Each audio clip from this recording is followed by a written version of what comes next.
ایک سجدہ نہیں کیا، اس کی میں سزا بھگت رہا ہوں، تو نے ایک دن میں 96 سجدے نہیں کیے، مجھے خطرہ ہے کہ کہیں جو تجھ پہ لعنت برس رہی ہے وہ مجھ پر مزید لعنت برسنا شروع نہ ہو جائے۔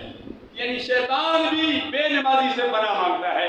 ہم نے اپنا محاسبہ کرنا ہے کہ ہم اپنی زندگی کیسے گزار رہے ہیں۔ اللہ میں کر رہا ہوں حضرت لقمان حکیم کے حوالے سے، لقمان حکیم اپنے بیٹے کو نصیحت کرتے ہیں، فرمایا ایک کو بلا لینا، 2 کو یاد رکھنا، فرمایا رب کو یاد رکھنا، رات کو سوتے ہوئے بھی تمہاری سانس کے ذریعے رب کا ذکر ہوتا رہے، دن کو بھی رب کا ذکر ہوتا رہے۔ فرمایا تو دکانداری کر رہا ہے، تو کاروبار